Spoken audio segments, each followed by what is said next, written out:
foram colocadas plantas de soja nos tubos de PVC de 20 centímetros de diâmetro dessa altura, 1,5 metro, tá? E esses tubos foram tratados da seguinte maneira, né?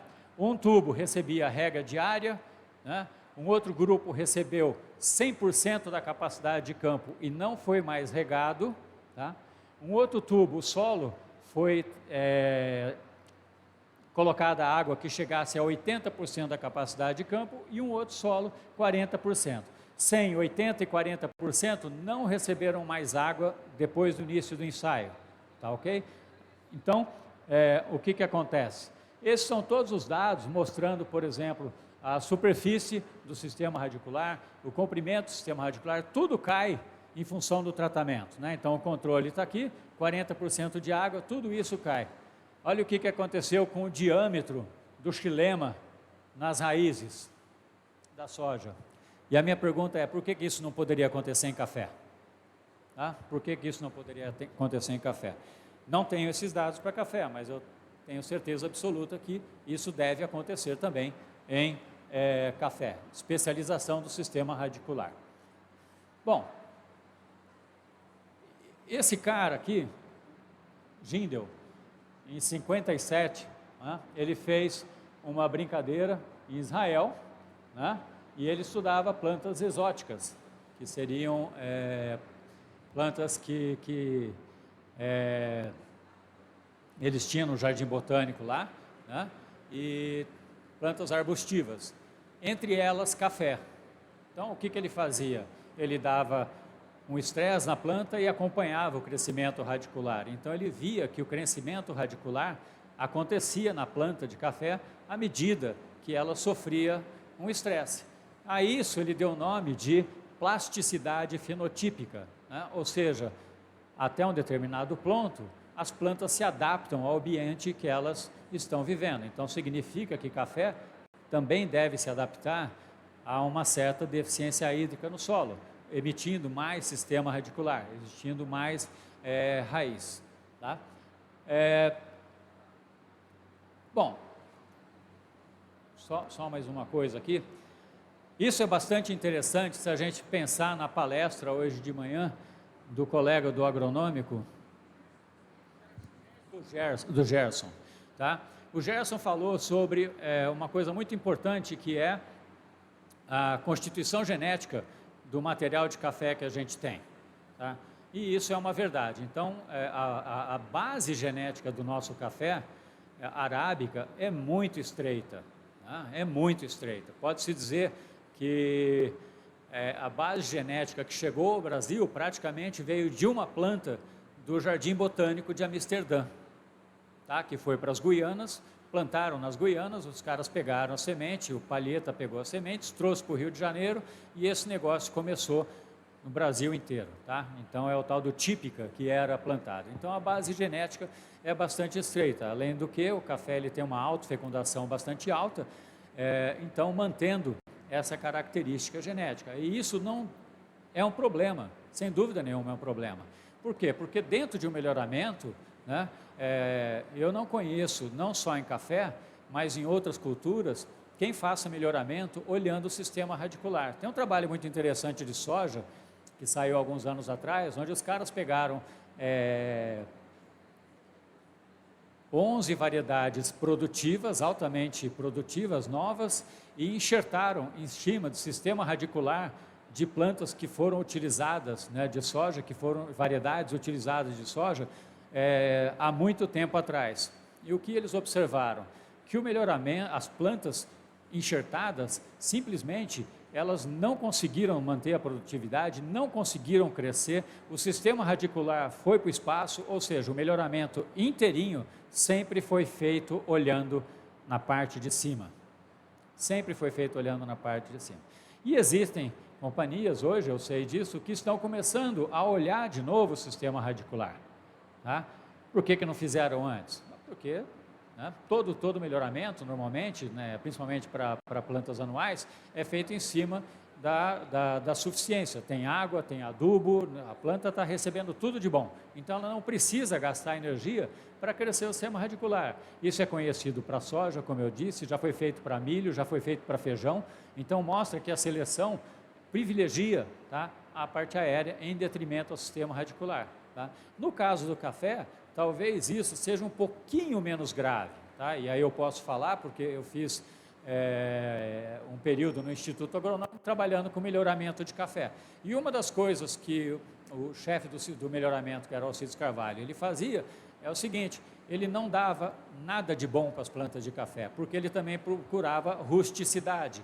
Então as plantas não eram irrigadas, alguns lotes apenas recebiam pulverização de cobre para ferrugem, na época era o que existia de cobre para ferrugem, onde tinham plantas muito suscetíveis, tá? Existia um certo controle de bicho mineiro e de broca, tá? De resto, a adubação era praticamente um terço, sei lá, não passava da metade. Então, e ele procurava plantas produtivas, ou seja, plantas que de certa maneira aumentavam a eficiência, tá, na sua fotossíntese para produzir frutos e depois para colocar carbono naqueles frutos crescerem, né, porque ele analisava a semente, nossa, o nome, o Gerson mostrou, tá, tamanho de semente era um dos critérios que eles analisavam, né? Então, mas também não foi olhado o sistema radicular, mas por outro lado, ele procurava plantas rústicas, então eventualmente os nossos cafeeiros mantêm uma certa capacidade de desenvolvimento do sistema radicular. No entanto, alguns dessas variedades que tem por aí, como foi bem dito pelo Gerson, tá, vieram de uma região, se originaram de uma região de solos ricos, que é o caso do Geisha. Então, ele é uma planta que exige mais, né, porque ele veio de região de solos vulcânicos. Então, é uma planta que precisa uma maior atenção na parte de nutrição, tá, ok? Então, o que eu quero dizer com isso é que talvez a figura no café não seja tão ruim. E juntando com essa teoria de plasticidade fenotípica, mesmo em variedades que a gente tem atualmente, a gente talvez possa modelar, tá, ou modular o desenvolvimento do sistema radicular, tá? Então, eu estendo um pouquinho mais, eu sei que eu estou passando a bola um pouco para o André, do DHC, déficit controlado, que eventualmente isso possa ser pensado também, não só na época da florada. Existem, como também foi dito aqui na mesa redonda, houve um desenvolvimento fantástico em relação ao material que é utilizado, aos equipamentos para irrigação, tá? Melhorando a eficiência de irrigação, houve pesquisa de diminuição no consumo de água, mas eu acho que ainda cabe espaço para a gente estudar um pouquinho mais sobre o desenvolvimento do sistema radicular, de tal maneira que a gente tenha o sistema radicular próximo do perfeito, que é captar a água lá embaixo, pegar nutrientes que estão passando, tá, ok? E além disso ter um sistema radicular bastante ramificado na parte superficial. Bom, e aí alguns pontos a considerar sobre raízes, né? Isso é fundamental, tá? Ou seja, um solo que não tem estrutura física, né, não tem uma boa física, não tem porosidade, tá, não tem estrutura de formação que mantém essa porosidade, tá, um solo que não tem uma química boa, né, provavelmente as raízes não vão desenvolver bem. Então isso tem que ser prestada atenção, bastante atenção. E lógico, precisa saber o histórico daquela área, né? Eventualmente, naquela área que eu vou instalar a cultura do café, eu talvez precise fazer alguma coisa antes de plantar o café, tá? E aí eu sou um fã, confesso, tá? Um fã, confesso, de braquiária. Eu sei que tem várias pessoas que podem não gostar de braquiária, eu gosto, tá? Nós não vamos discutir aqui, porque não é o motivo da nossa conversa. Vocês vão brigar amanhã com o Laércio, o José Laércio Favarin, que está ali, que eu sei que ele vai falar disso. Okay. Se não vai falar agora, você vai ter que falar. Enfim, e porque, queira ou não, é uma planta que tem mostrado para a gente, tá, a criação de estrutura. A gente tem feito alguns ensaios lá na Exalc com teses e tem mostrado que a planta responde depois absurdamente. Quer dizer, eu tenho uma penetração, o principal caminho de oxigênio, isso é uma outra coisa importante, o principal caminho de oxigênio no solo, tá? Não é difusão, é difusão, mas não é porque entra pelos buraquinhos ali da estrutura só do solo. São os canais criados pelas raízes mortas, tá? Então, se eu tiver caminhos formados por raízes mortas, e nesse aspecto braquiária é imbatível, tá? Eu vou ter várias regiões de entrada. Fala, mas oxigênio no solo? Bom, gente, raiz respira, eu preciso de oxigênio para ter respiração, para aquela planta produzir ATP, tá? E para produzir estrutura, crescer, enfim, fazer tudo o que tem que fazer, certo? Então, e não só braquiária, mas também tem outras plantas que podem ser utilizadas, né? E isso, no caso de braquiária, ela pode afetar a umidade, a gente tem informação de controle de pragas também, tá? Que favorece controle de broca, enfim. Então, eu acho que isso é uma coisa a se considerar, né? Manutenção de condições químicas adequadas do perfil, isso é manejo, né? Então, isso é calagem, tá ok? Isso tem que ser prestado, uma vez, uma discussão com o Laércio, com o Favarin, por que a gente faz análise de solo 20 centímetros de profundidade? Quem sabe, você sabe me dizer? Ninguém sabe me dizer. Por que faz? Eu aprendi na faculdade que era 20 centímetros de profundidade. Por que não? Se a gente está vendo, acabei de mostrar para vocês informações que o sistema radicular de café pode crescer até 1 metro de profundidade, tá? Ou a 90 centímetros, normalmente a gente fala que até 60 centímetros, ou 70 centímetros, 50, 70 centímetros, é onde eu tenho 80% do sistema radicular. Então, por que eu analiso, tá, só a 20 centímetros de profundidade? Então, eu acho que vale a pena, de vez em quando, fazer uma brincadeira de saber se aquela minha calagem está funcionando bem. Está funcionando bem. Se eu manter funcionando bem, como? Ela está gerando condições ao longo do perfil do solo. E todo mundo fala, principalmente quem fala só, soja, cálcio é importante para a raiz. Bom, cálcio é importante para a planta toda, porque cálcio faz parte da parede celular, né? E a parede celular é uma coisa que diferencia célula vegetal de célula animal. E parede celular tem em toda célula vegetal, na ponta da raiz, na ponta da folha, onde vocês quiserem, tá? Então, cálcio é necessário na planta inteira. Então, se uma raiz tem que crescer, ela tem que encontrar cálcio, e vocês sabem da imobilidade de cálcio, tá ok? Então, cálcio não se retransloca dentro da planta, então a planta precisa encontrar cálcio, tá?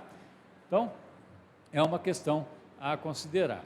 E o ponto fundamental, né, é quando, né, e quanto fornecer de água via irrigação. Então, no plantio, é interessante causar, por exemplo, que se usa em tolete de soja, né, tolete de cana, muta pré-brotada. Então, existe o endurecimento, né? A planta é judiada durante um determinado tempo para que, depois de plantada, ela emita raiz rapidamente, tá? Será que não seria um conceito a ser adotado em café?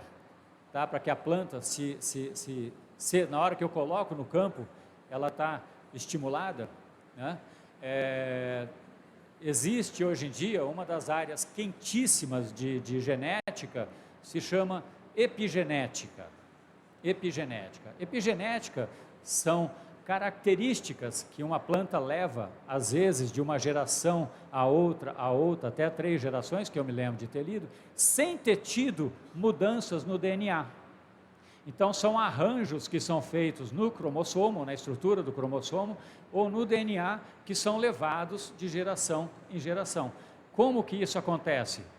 Eu colocando a planta numa situação de estresse. Coloquei um ano, tá ok? Eu coloquei uma época, coloquei outra época, tá? Então, ela pode arrumar esse arranjo, por exemplo, metilação, com metil em determinadas posições do DNA, e aí então ela vai começar a ativar mecanismos relacionados com a resistência. Então, cana é conhecido, que se eu fizer isso daí, e depois pegar o tolete, não é nem semente, é o tolete, plantar depois uma cana que foi endurecida dessa maneira, tá? Ela aguenta mais a seca do que anteriormente.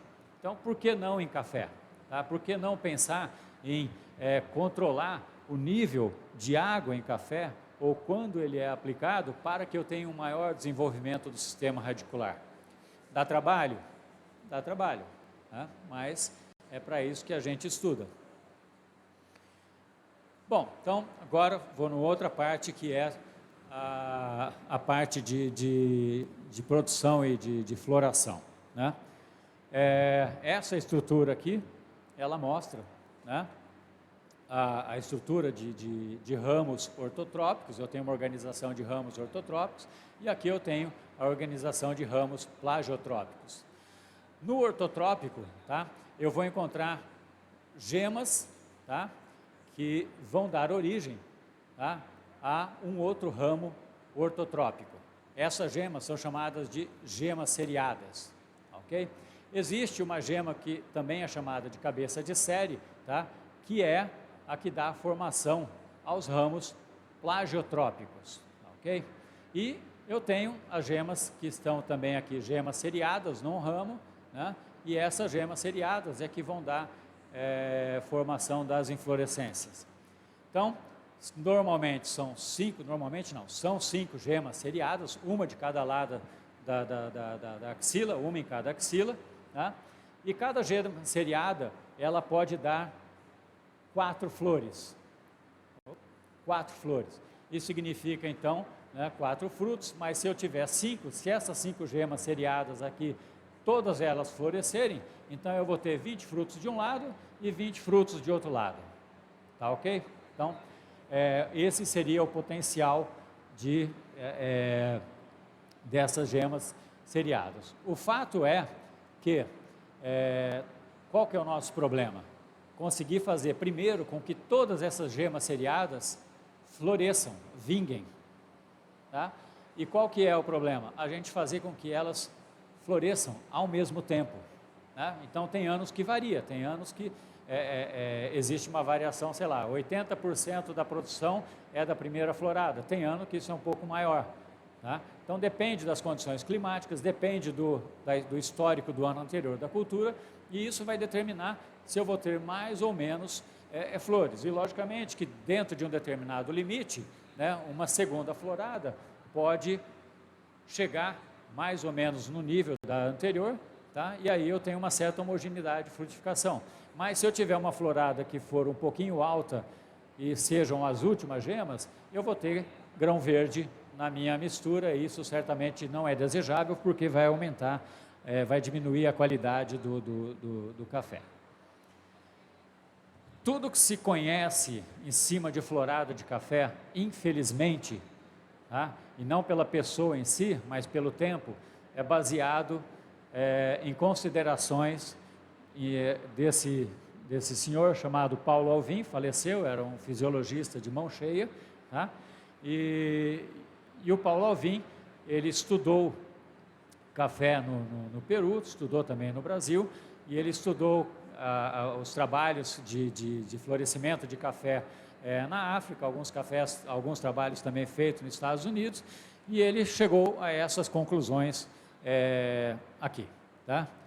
Condições que favorecem o alto potencial hídrico constante, ou seja, se eu mantiver uma planta constantemente irrigada, né, e com baixa transpiração, né, como irrigação e baixa transpiração, a planta vai manter a água, mantém os botões florais aparentemente adormecidos devido a uma concentração relativamente alta de ácido abscísico.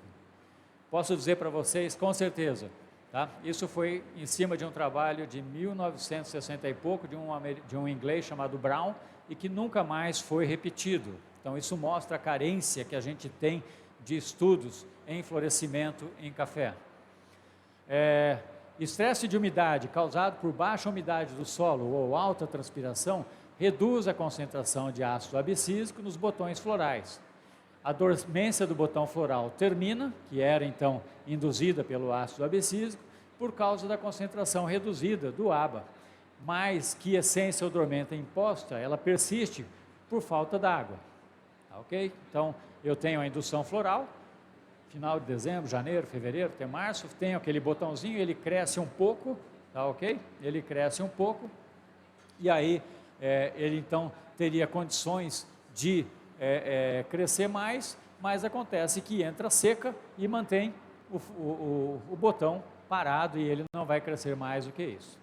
E a chuva, a irrigação aumenta a umidade, então aumenta a água potencial das gemas, fazendo então com que haja o florescimento. Tá? o aumento do potencial hídrico estimula a produção de giberelina e os botões florais começam a crescer e aí vai haver a antese. O que faltou no trabalho do Alvim, nessas considerações, é definir qual o potencial de água necessário, tá, para que atingisse um estágio adequado para que o botão floral ele se tornasse viável, porque até então, se eu tiver bastante água, ele não abre. Se eu reduzir a água, ele vai se tornar viável. Mas quanto é isso em potencial de água? É uma pergunta bastante importante, porque eu posso cortar a água e induzir o florescimento, certo? Que é o controle do estresse hídrico para a gente tentar controlar o florescimento, né? E qual a falta de água necessária para que isso aconteça? Então, alguns estudos não tão recentes também, onde um professor da Exalc, Luiz Roberto Angelossi, e esse cara aqui, Antônio Celso Magalhães, foi meu orientador, eles fizeram uma brincadeira que eles impunham um estresse hídrico na planta, né? E aí eles acompanhavam o potencial hídrico, não só da folha, mas também do botão floral. Tá? Esse é o único estudo que eu conheço que estudou o botão floral, o potencial d'água do botão floral. E aí, então, eles viram que existia uma correlação. Bom, eles estressavam a planta até um determinado ponto, mediam o potencial, punha água e via se ela florescia. Tá ok? E aí, então, eles notaram, né, que era necessário ao redor aqui de 1,18, né, megapascal do potencial de água na folha para que houvesse o florescimento. Né? E no botão floral era um pouquinho menor ainda o potencial, tá? Era abaixo disso daqui, alguma coisa como 1,4, tá? Um pouco menor, certo? Um pouquinho menor. E então eles viam que se a abertura floral, se eu tinha para lá de 1,2 ou menos 1,18, né? Faltou o menos ali, né? Eu tinha poucas flores. Se tinha para cá, né? Aliás, se tinha para cá abaixo de 1,2, né? Eu tinha quase nenhumas flores. Se eu tinha mais para baixo, potencial mais para baixo, tá? Então eu tinha muitas flores. Então eles falaram, olha, eu preciso de pelo menos um potencial nas folhas de menos 1,2 megapascal. Tá? Menos 1,2 megapascal. Esse estudo é muito legal. Tá? Ok, aí mais para frente, ou bem mais recente, tem um trabalho do pessoal do Instituto Agronômico, e esse rapaz aqui, o Emerson, trabalha atualmente no Instituto de Botânica em São Paulo, né? E eles observaram o seguinte, eles tinham um café enxertado, né? O batã em cima de apoatã, e tinha um material não irrigado, irrigado continuamente, irrigação suspensa por 30 dias e irrigação suspensa por 60 dias. Isso em Adamantina, São Paulo, Mococa, São Paulo, Campinas, São Paulo. E eles viram que a irrigação suspensa por 60 dias dava uma maior produção e correlacionava, né, aos potenciais nas três cidades de menos 1,1, menos 1,6 e menos 1,2. O que, de certa maneira, confirma o trabalho do Angelossi e do Magalhães, tá? Que é ao redor de 1,2. É um pouco fora aqui, que é 1,6, mas está ali, tá ok? Tá ali. E aí, eu vou focar bastante nesse trabalho, um trabalho de 92, foi feito no Havaí, esse fulano aqui chamado Crisóstomo, né? Então ele estudou o efeito do potencial da água também no florescimento. Algumas plantas eram a campo, outras plantas eram crescidas em estufa, mas em containers grandes, né? E aí então, o que eles viram? Né? Eles contavam o número de flores abertas por nós, e aqui era o efeito de uma rápida imposição do estresse, né? Ou seja, não era uma coisa, colocava um pouquinho de água, menos, deixando a planta se adaptar. Eles simplesmente cortavam a água, tá ok? E aí tinha um lote de plantas, eles mediam o potencial d'água, então agora atingiu esse potencial, vamos regar e vamos ver quantas flores abrem. Um outro lote de plantas media um ou dois dias depois, via lá que tinha o potencial mais baixo, vamos regar e vamos o que for. Então, eles foram deixando reduzir o potencial d'água no corte imediato, e aí depois regavam e viam as flores. Tá? E aí eles viram alguma coisa próxima de 0,8, tá? De menos 0,8. Aqui também está alguma coisa próxima a menos 1 megapascal. Também confirmando os trabalhos do Angelossi, do Magalhães e depois do Emerson. Tá? Então, mostrando que existe um determinado potencial. Tá? Percebam que acima disso, potenciais elevadíssimos, né, a planta também respondia. Se isso era número de flores, se isso daí ia virar fruto depois, são outros 500.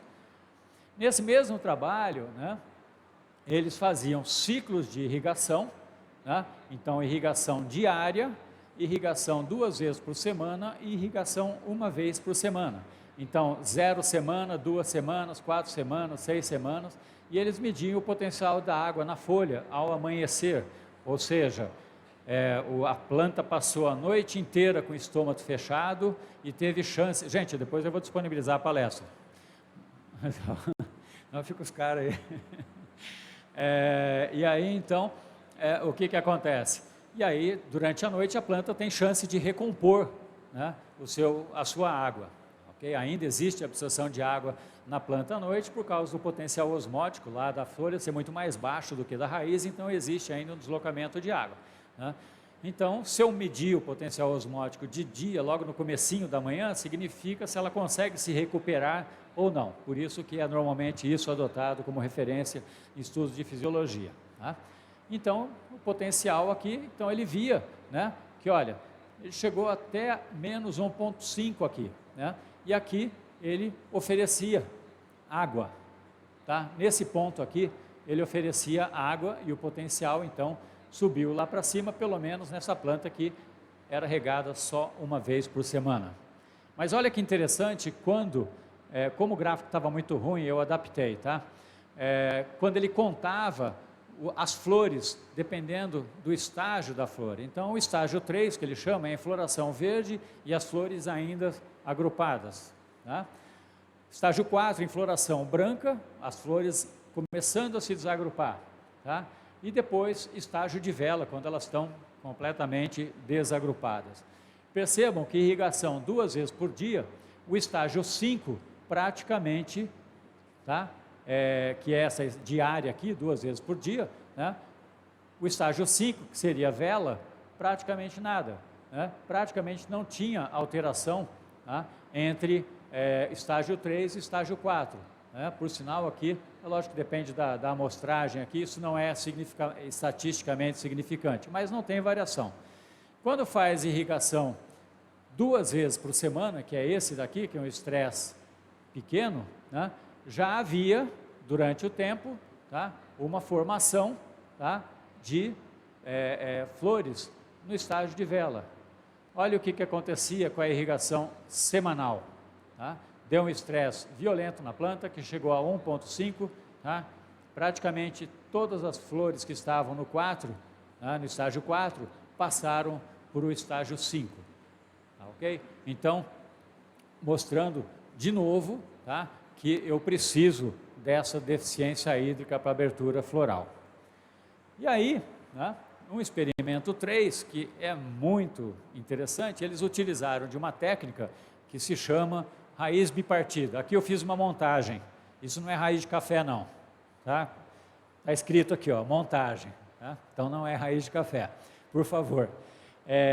Onde eu misturei aqui uma planta de café em cima, e aí, o que os caras fazem? A planta vai começar a se desenvolver, né? Eles vão lá, separam o sistema radicular, né? Às vezes cortam e sobrevive, e dividem uma parte para cá e outra parte para cá. De um lado, então um tratamento irrigava dos dois lados, no outro tratamento irrigava só de um lado, que está aqui, tá?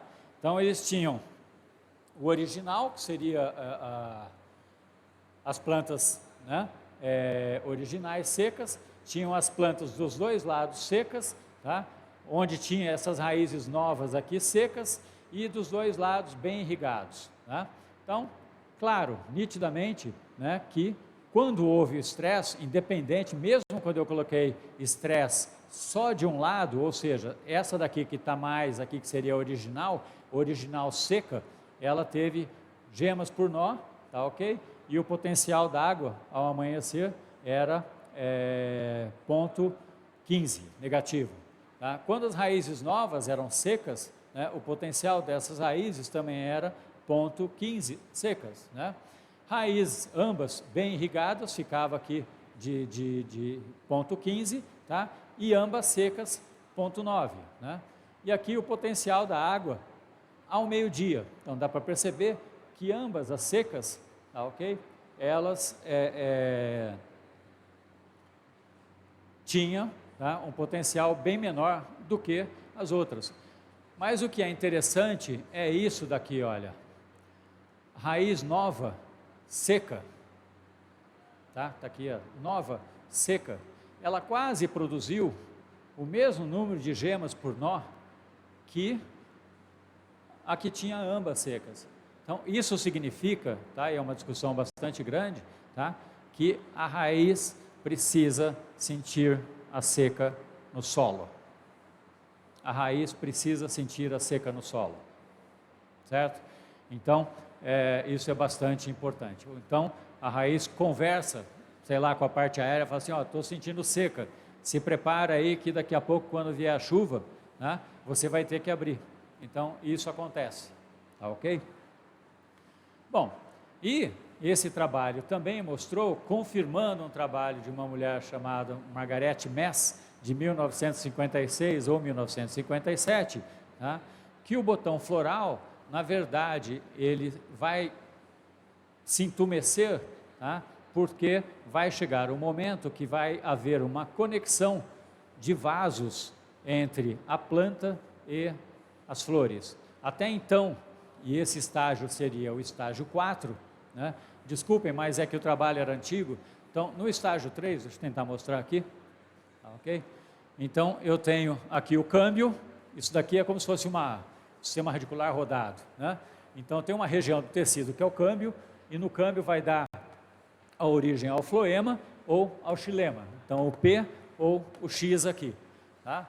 No estágio 3, eu tenho o câmbio, eu tenho o metaxilema, não aparece aqui o metafloema, não, está lá em cima, tá? Ou seja, não estão completamente formados, não estão completamente formados. Então, a partir do estágio 4, né, o que acontece é que essa ligação, a formação do xilema acontece, existe a conexão, então, do xilema com a flor, a água passa, e aí a célula enche, tá? E aí o botão floral cresce, tá? Então, esse daqui é o estágio 5, que é o estágio de vela, tá? E isso daqui é o estágio 7, que seria um chumbinho, né? Um chumbinho. Então, mostra que existe um desenvolvimento floral também, que tem que ser atingido para que a flor abra. Então, se a gente for pensar, fala assim, poxa, mas se eu tenho diferentes gemas sendo formadas, né? O ideal então seria que eu vou dar um estresse para que as 5 gemas seriadas vão se diferenciar, ótimo, tá? Mas além disso eu preciso de mais uma coisa, é que ao ter a florada, tá, elas se desenvolvam e atinjam todas o estágio 4, então é como se fosse um estouro de potencial. Isso daqui a gente não conhece nada, absolutamente nada. E isso daqui é hormonal. Isso é hormonal. Então é por isso que faltam estudos, tá, sobre hormônios em café. Por incrível que pareça, quer dizer, é tão importante que é café na nossa cultura, então estudos hormonais. E estudos bastante simples, ainda que possa utilizar técnicas sofisticadas, né, mas estudos bastante simples, de ter paciência de, a partir do momento da indução floral, né, da indução de gemas, eu ir lá, tirar um pedacinho do ramo bonitinho, tá, guardar isso daí para fazer dosagem de hormônios. Aí faço dosagem de hormônio na folha também, se for o caso, faço dosagem de hormônio na raiz. Ah, como é que dosa hormônio? Ah, é uma técnica assim, é caro, mas precisa ser feito? Precisa ser feito, porque isso vai abrir a possibilidade do que todo mundo comenta, fala assim, será que eu aplicar hormônio na planta, eu vou uniformizar a floração da planta? Tá? Mas eu não sei direito qual hormônio, nem quando aplicar, e detalhe, em que concentração aplicar, tá? Então é uma carência bastante grande que existe em pesquisa com café. Esse trabalho aqui é uma tese feita nos Estados Unidos, né? E que na verdade foram feitas, isso daí é um pouco mais recente, mas confirma o que já tinha sido visto anteriormente. O problema fica sendo que os métodos que foram utilizados para fazer as dosagens dessas substâncias não são métodos, vamos dizer assim, plenamente confiáveis, né? Mas a conclusão da Úrsula, né, é que no oferecimento de água para plantas estressadas, quando a dormência foi quebrada, o que acontece com os hormônios? Gibberelina estimula a antese. Gibberelina estimula a antese. Por quê? Gibberelina está relacionado com expansão celular. Então, se eu tenho água entrando na célula, tá, eu preciso ter gibberelina para que haja essa expansão celular também. Etileno é baixo, mas aumenta o máximo na antese. Etileno aumenta na antese. E no aumento do tamanho da flor, o ácido indolacético também aumenta, tá, na expansão da flor. Bom, então pontos a considerar. Sem estresse não tem abertura de flor, esse estresse ele tem que ser sentido pelas raízes. As folhas dos botões devem chegar ao valor próximo de 1,2 megapascal negativo. No controle da irrigação, as folhas precisam ter atingido ao redor deste mínimo também, tá? Então isso é um fato, como mostrou o trabalho do Magalhães e do Angelossi. A sincronização da florada por irrigação tem que ter as flores em um estágio específico relacionado com o desenvolvimento do vaso. Quer dizer, eu preciso ter certeza que eu vou garantir aquele estágio 4 para que aconteça o florescimento. Ok? E gibberelina estimula a abertura floral. Ok? Eu vou aproveitar esse evento também e para comentar uma coisa um pouco mais sobre água. Tá? Tá um pouquinho fora do assunto de faltar água, tá? Mas queira ou não, eu acho que é bastante importante. Tá? Vocês tiveram uma geada importante no Cerrado ano passado, ok? Então, muito se falou sobre o que é que mata uma célula vegetal com a geada. Tá? Ao contrário do que todo mundo pensa, tá?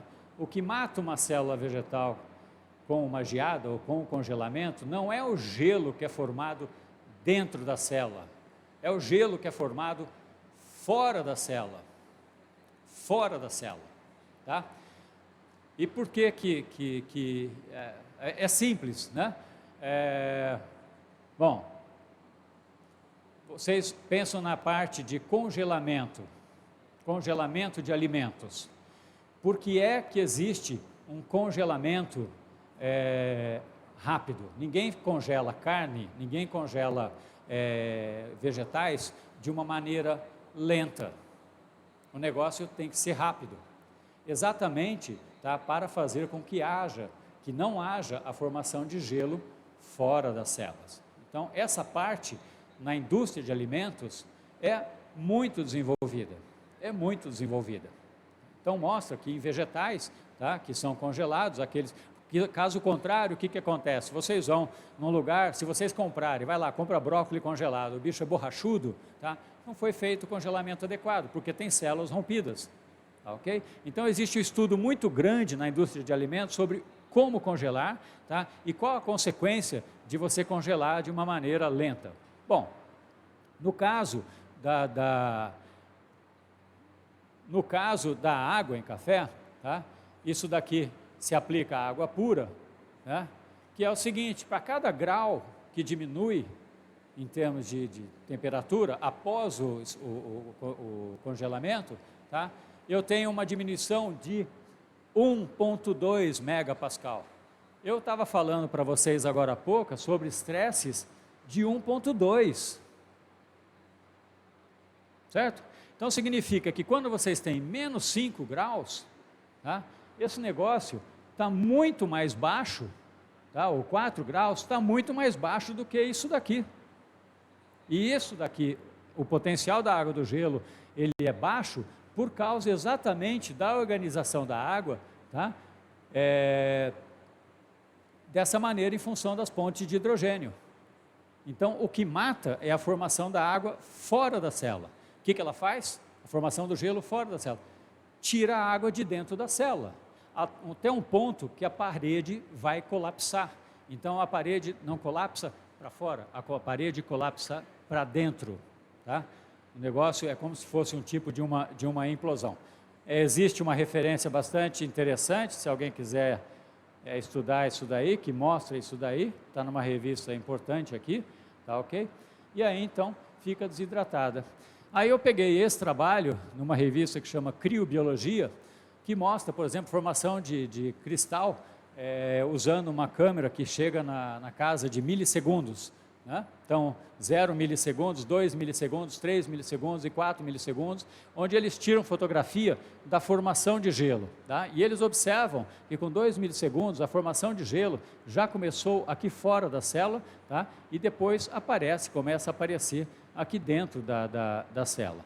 E aí eles mediram, né, diferentes taxas de congelamento a 1 grau centígrado por minuto ou 10 graus centígrados por minuto, tá? Então veja, a 1 grau centígrados por minuto, né, 100% das células, o congelamento era na parede celular, fora da célula, a água da parede celular, fora da célula, tá ok?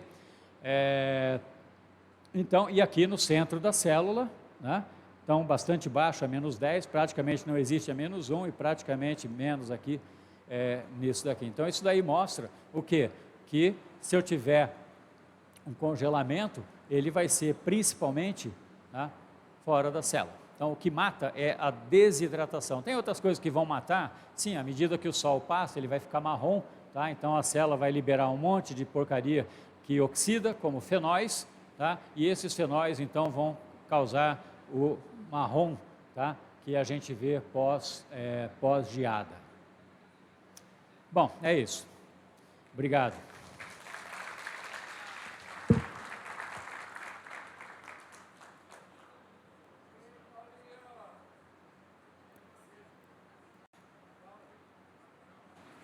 Alô, Paulo, excelente palestra, obrigado.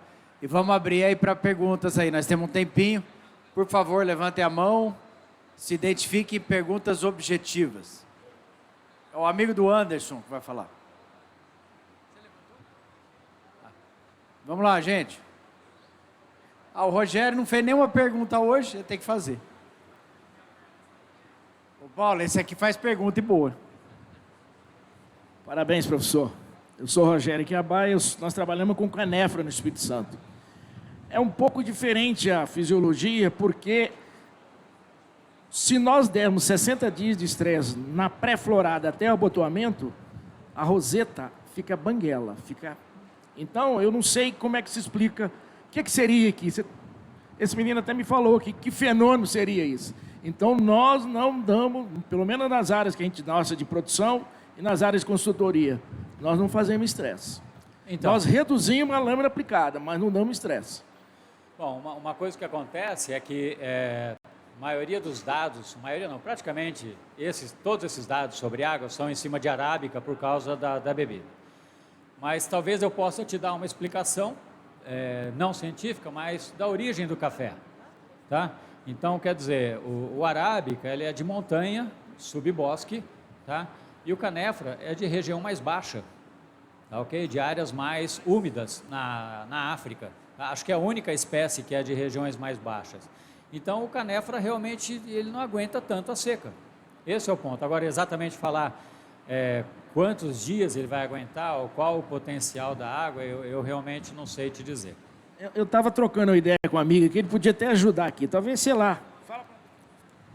Professor, primeiramente, já tive aula com o senhor pela Fisioplant, tive também com o curso de Fisiologia de Plantas da Exalc, né, em à distância, então já conheço o senhor pela internet, né? E a gente estava trocando uma ideia a respeito disso. A gente já vivenciou algumas coisas aqui na região com o seguinte: algumas áreas ano passado foram incididas de estresse de 30 dias e áreas com 7 dias de estresse. É nítido ver, e trocando ideia com colegas fisiologistas, que o quê? Quando a planta entra em estresse, principalmente ano passado na região, que parou as chuvas em março, tivemos o evento da geada, altos índices de calor, então a energia que a planta tem como reserva, ela gasta para se manter no processo de estresse que ela está sofrendo hídrico. Posso estar errado, não sei. Bom, mas trocando ideia com esse pessoal da fisiologia, que foi passado o seguinte: nesse estresse a planta começa a produzir ácido abscísico na sua raiz, E aí, quando ela volta a se reidratar, ela põe esse ácido abscísico na parte aérea, senesce principalmente as folhas, que são fonte de carboidrato, e depois pode ter até uma florada abundante. Mas após esse evento, o pegamento é baixo, tá? Então, assim, é uma das coisas que eu observei muito a campo, os colegas como Mosca pode ver também, pode falar, dar o palpite, sei lá. Mas, assim, eu observei muito. E vai muito do seguinte, estresse em café, acredito que precisa da interação, primeiro, de entender a estrutura da planta, entender principalmente o que o senhor tocou no ponto-chave, sistema radicular do cafeeiro, entender qual que é onde que eu estou trabalhando, qual que é o meu caso ali onde eu estou trabalhando, e a partir disso empregar com o que a gente tem sobre irrigação, os estudos que a gente tem, a quanto que a gente eleva esse potencial de estresse. Como o Pagotto já tem um trabalho mais recente, ele até mostrou numa live com a iCrop. Então, assim, para ver qual que é o potencial. Então, acredito que o estresse, ele vai depender do manejo que eu emprego na lavoura, entender o sistema que eu estou trabalhando e principalmente a interação de reservas do que a planta formou do ano anterior para esse ano, porque pode ser que eu atenue ainda mais o problema da planta com relação à produção. Bom, não sei. Ó, eu posso falar o seguinte, a falta de folha, o tempo que eu trabalhei no Instituto Agronômico, a gente fazia as fecundações controladas, fazia os cruzamentos entre as plantas, tá ok? Então, basicamente a gente tinha uma tesourinha que no corte dela, ela tinha um buraquinho aqui no meio, você chegava com a tesourinha, fazia assim, não cortava o pistilo dela, que é a parte feminina, mas tirava todas as pétalas junto com as anteras. E aí depois eu fechava isso num saco, esperava abrir as flores, quando tinha produção de pólen, chegava lá, rasgava o saco na ponta, jogava as flores lá dentro, fechava. Bom, na seleção dos ramos para fazer os cruzamentos, a gente não pegava ramo, podia estar coalhado de flor, não podia ter não tido seca, podia estar no estado hídrico bom. Nós não pegávamos ramos sem folha. Nós não pegávamos ramos sem folha. Tá? E aí, tirando de outras culturas, a parte de florescimento, ela tem um pico enorme de gasto de energia. É rápido, mas ele é significativo. É significativo. E quem vai dar essa energia na hora são as folhas que estão do lado. Então, se eu não tiver aquela folha, não tem. Então, acontece a mesma coisa. Uma se você tem, imagina só, você tem um estresse que foi forte, né? Veio a chuva, formou um pico de etileno, cai um monte de folha, tá? E vem a florada.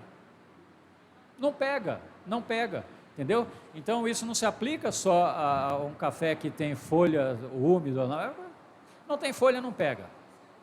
Professor, essa pergunta foi dele, agora tem uma outra pergunta que me gerou aqui, que é o seguinte. O senhor falou muito bem, explanou que o sistema radicular, ele perde muito seu potencial quando ele começa a entrar na fase reprodutiva, a planta começa a entrar, certo?